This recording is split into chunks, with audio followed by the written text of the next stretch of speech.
Đố các bạn biết đây là nhạc cụ gì? Chính xác, đây chính là kèn phím.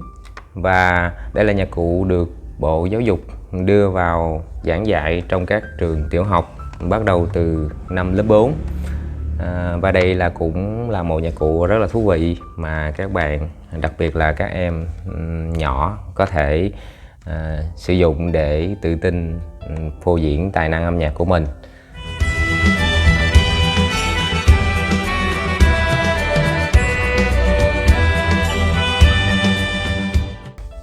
Kèn phím này thì có nhiều tên gọi khác nhau. Một trong những tên gọi phổ biến nhất của kèn phím đó là melodica. Một số cách gọi khác thì cũng có hãng gọi là pianica, hoặc là cũng có là melodeon. Tuy nhiên trong sách giáo khoa giảng dạy các trường học hiện nay thì chỉ dùng tiếng Việt ngắn gọn đó là kèn phím. Vì sao gọi là kèn phím? Vì đây là một nhạc cụ có sử dụng phím và dùng hơi để thổi giống như các loại kèn. Nếu các bạn đã biết chơi về piano, các bạn biết chơi đàn organ, đàn phím điện tử hay gọi là keyboard ấy, hoặc là các bạn biết sử dụng MIDI controller chẳng hạn, hoặc là một nhạc cụ nào đó mà nó có cái phím tương tự như thế này, thì chắc chắn là các bạn có thể dễ dàng sử dụng được ngay kèn phím này. Thì kèn phím thực sự là rất là dễ chơi, và một trong những nhạc cụ rất là dễ chơi, dễ dàng tiếp cận mà mình từng biết.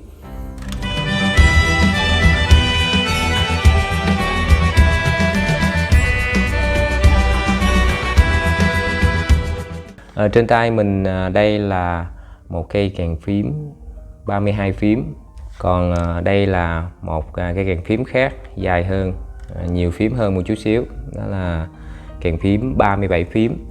Thì đây là hai loại kèn phím phổ biến. Chúng ta có thể gặp một số kèn phím khác, nó có thể là nó ngắn hơn một chút xíu, hoặc nó có thể nó dài hơn một chút xíu, nhưng loại 32 phím này thì là loại được sử dụng nhiều nhất và khá là phổ biến. Để sử dụng được kèn phím này thì chúng ta cần phải có ống thổi. Ống thổi thì đa phần là chúng ta sẽ sử dụng ống thổi dài như thế này, và chúng ta sẽ ngậm vào miệng để thổi.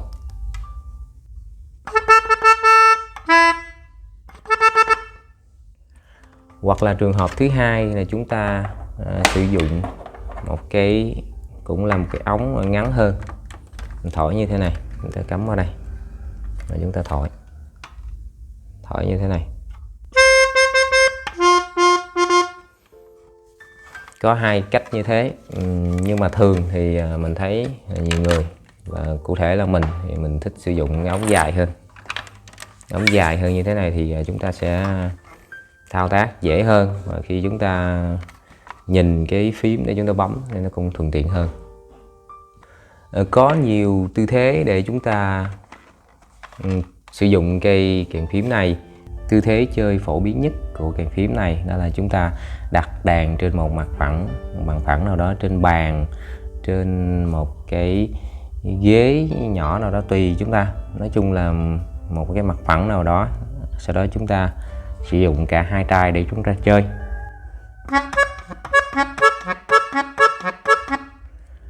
Đó, hoặc là chúng ta có thể một tay cầm, một tay chúng ta sẽ xỏ vào đây, chúng ta giữ, một tay thì chúng ta sẽ bấm. Lúc này thì chúng ta chỉ còn một tay để chúng ta đàn thôi.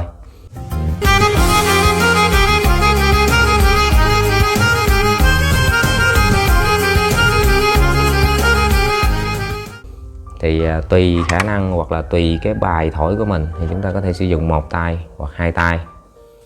Và tất nhiên là lúc nào thì chúng ta cũng cần phải ngậm ống thổi để chúng ta thổi hơi vào thì cây đàn nó mới vang lên âm thanh.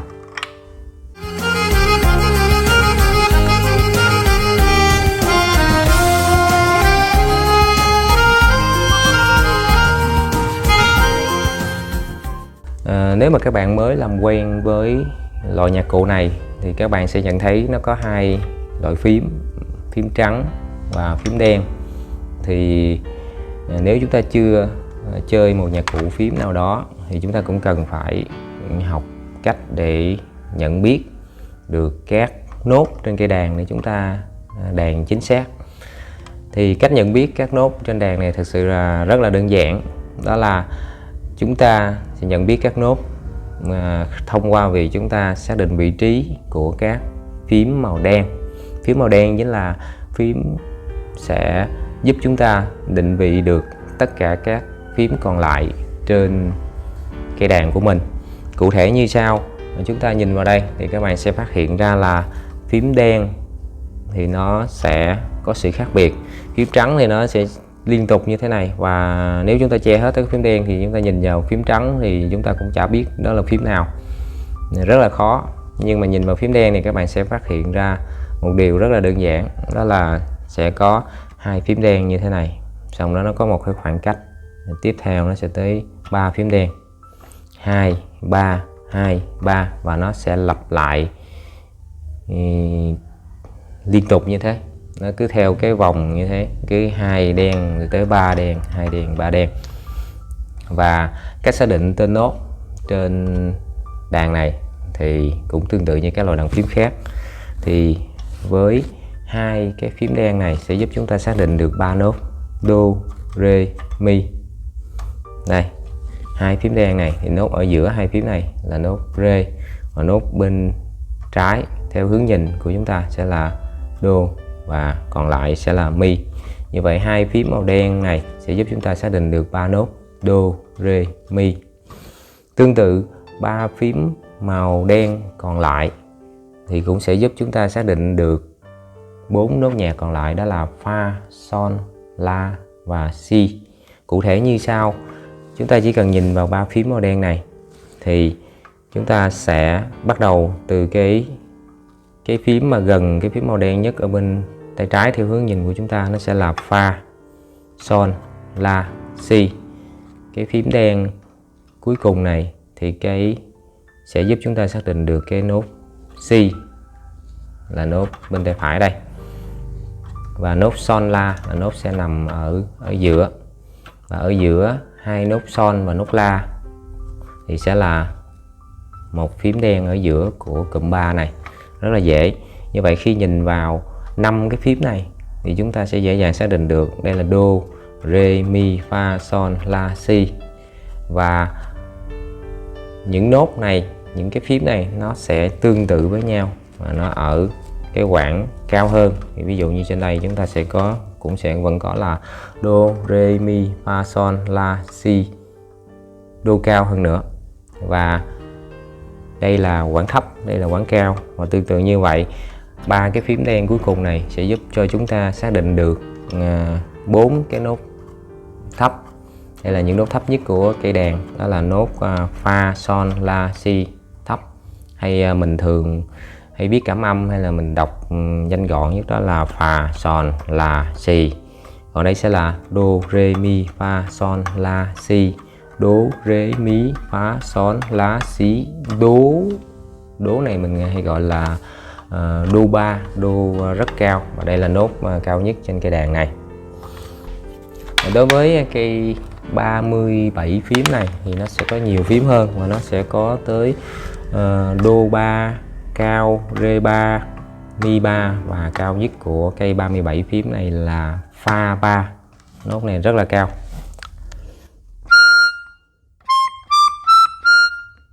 Đó. Còn nốt thấp nhất thì vẫn là nốt phà.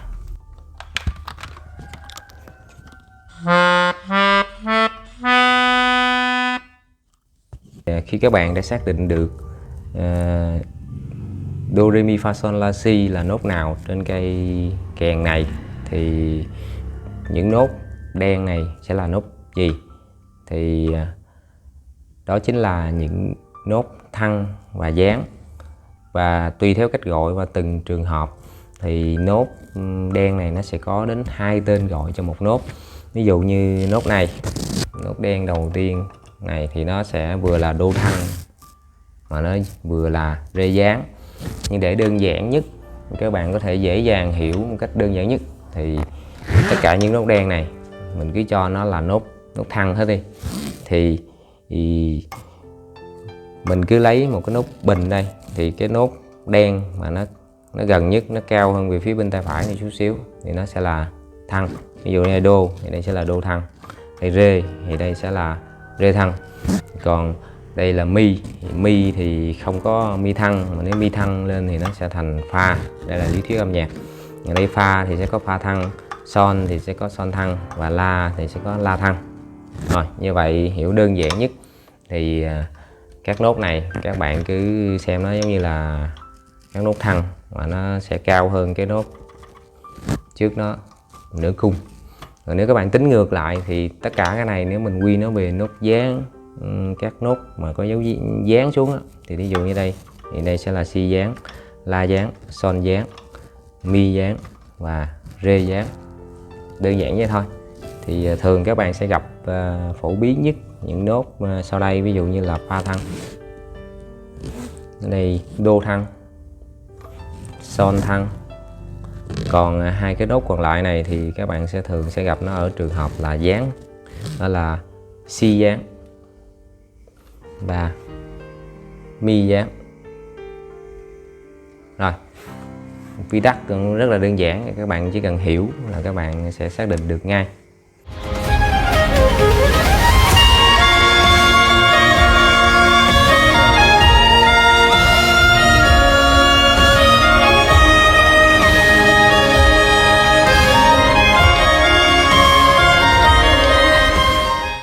Chúng ta thổi kèn này thì rất đơn giản thôi. Thì chúng ta chỉ việc ngậm vào, chúng ta thổi, hơi của chúng ta sẽ vào trong cây kèn này và chúng ta bấm cái nốt nào thì nốt nó sẽ vang lên.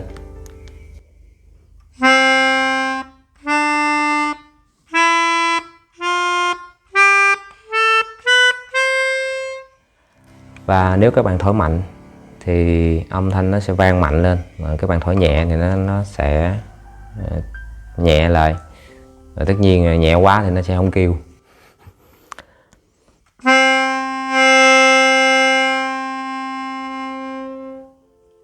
Đó, chúng ta có thể điều chỉnh cái lực thổi để chúng ta được cái độ vang. Đơn giản vậy thôi.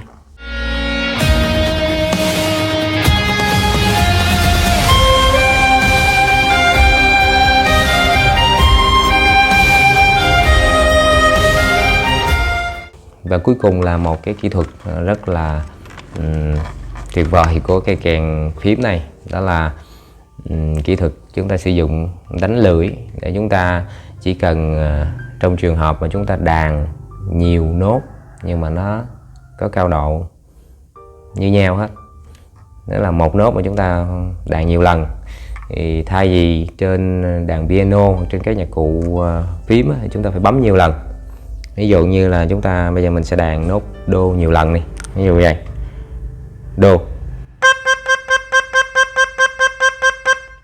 Thì trên đàn piano chẳng hạn, hoặc là đàn organ, đàn keyboard ấy, thì các bạn phải bấm, ví dụ như các bạn đàn 5 nốt đô thì các bạn phải bấm 5 lần. Đó. Nhưng trên kèn phím này thì vì chúng ta điều khiển lực thổi vào, điều khiển lượng hơi vào, và chúng ta có thể dùng lưỡi để chúng ta đánh hơi, đánh cái lưỡi lên để chúng ta ngắt cái làn hơi, thì chúng ta chỉ cần bấm một cái phím đó và chúng ta giữ nguyên, và chúng ta sử dụng kỹ thuật đó ở trên miệng của chúng ta dùng lưỡi để chúng ta điều khiển hơi, thì chúng ta vẫn có thể được nhiều nốt mà chúng ta không cần phải bấm nhiều lần. Đây,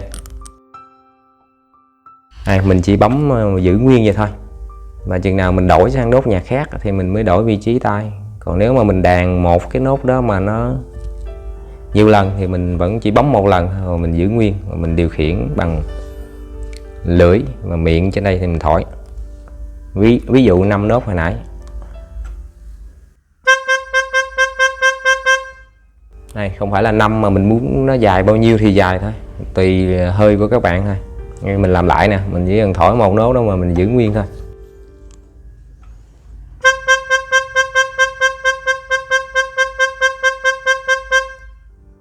Đó.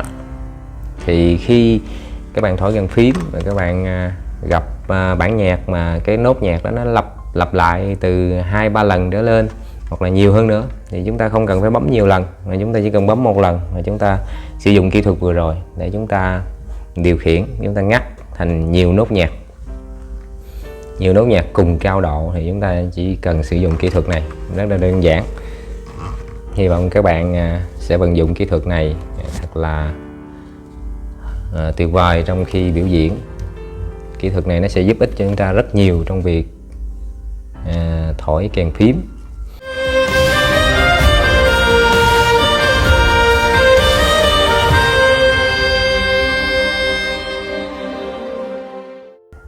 Nếu các bạn có học thêm sáo recorder thì mình cũng xin nói thêm một vấn đề về các nốt trên sáo và trên kèn phím. Thì trên sáo recorder, ví dụ như trên cây sáo recorder soprano này, thì trên cây kèn phím thì nó sẽ có những nốt tương ứng. Đó là đây là nốt đô, đây là nốt thấp nhất mà sáo có thể thổi được, và sáo recorder có thể thổi bắt đầu từ đây trở lên và thậm chí là vượt qua cả nốt đô 3 này tới rê 3. Như vậy là đây là tất cả những phím, đây là nốt nhạc mà kèn phím thổi được và sáo recorder thổi cũng được. Tuy nhiên có một lưu ý là kèn phím nó sẽ thấp hơn 1/8 so với cao độ thực sự của sáo recorder. Sáo recorder cao hơn kèn phím 1/8. Thì khi chúng ta thổi thì nốt nhạc vang lên thật sự thì nốt đô thấp này thì thổi kèn phím thì nó sẽ như thế này. Còn khi lên sáo recorder thì nốt thấp nhất thì nó vẫn là nốt đô đó, nhưng nó sẽ cao hơn 1/8.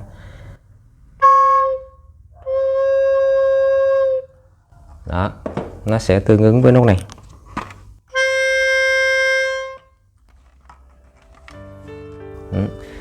Đó là về cao độ. Như vậy trở lại với vấn đề thì kèn phím sẽ có cái phần những nốt thấp này, fa, sol, la, si.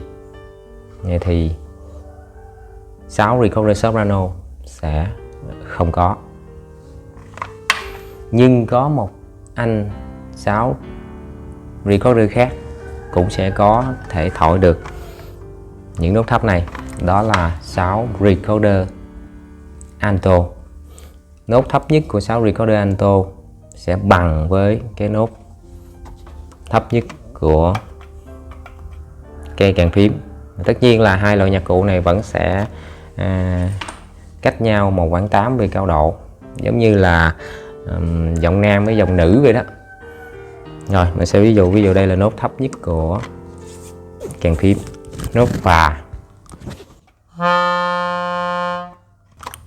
Còn đây là nốt thấp nhất của sáo recorder alto thì cũng là nốt phà. Đây là nốt thấp nhất trên sáo recorder alto và nó sẽ bằng với nốt thấp nhất trên kèn phím. Và tất nhiên là hai nốt thấp nhất này nó vẫn sẽ cao độ cách nhau về cao độ là 1/8, giống như giọng nam với giọng nữ vậy nè.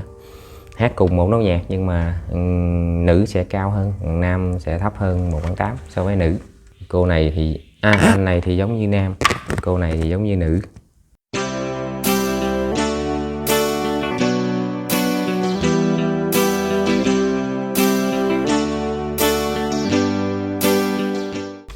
Hy vọng là với những điều mà mình chia sẻ trong video này thì có thể giúp ích cho các bạn trong việc luyện tập thổi kèn phím.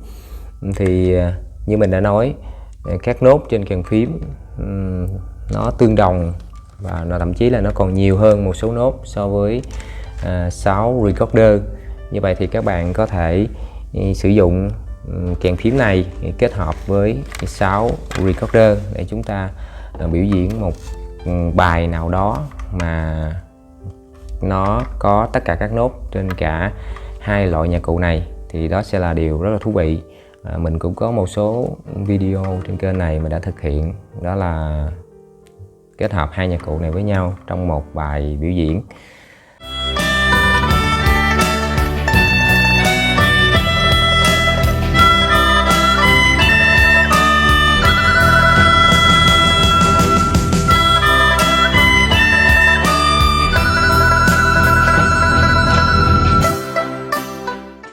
Thì với việc nó khá tương đồng này thì các bạn có thể sử dụng cái phần cảm âm hoặc là beat luyện tập của những bài trên kênh mình để chia sẻ dành cho thổi sáo, thì các bạn cũng có thể sử dụng để tập luyện kèn phím. Bởi vì hai cái nó tương đồng nhau nên chúng ta sử dụng phần cảm âm của sáo thì chắc chắn chúng ta sẽ thổi được trên kèn phím.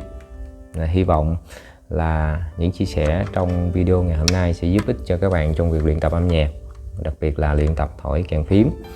Nếu các bạn có những câu hỏi, những thắc mắc hay là những vấn đề gì thêm cần trao đổi, các bạn cứ mạnh dạn để lại trong phần bình luận của video này, cũng như bất cứ video nào trên kênh YouTube của mình, để mình sẽ trả lời với các bạn, giải đáp những thắc mắc của các bạn một cách sớm nhất có thể. Một lần nữa là xin chân thành cảm ơn các bạn đã theo dõi video này cũng như xem nhiều video khác trên kênh YouTube của mình. Sự đồng hành của các bạn là điều khiến cho mình rất là biết ơn và vô cùng trân quý.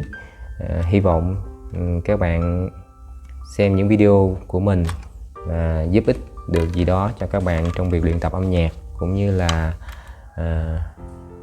xem để giải trí, xem để học hỏi thêm thì cũng thực sự rất là đáng quý. Mà nếu có những gì sơ sót, có những gì chưa tốt lắm thì mong các bạn bỏ qua. Một lần nữa xin chân thành cảm ơn sự đồng hành của các bạn. Kính chúc các bạn và gia đình một năm mới thật là nhiều niềm vui, luôn luôn dồi dào sức khỏe và bình an, hạnh phúc. Trân trọng cảm ơn. Hẹn gặp lại trong những video tiếp theo.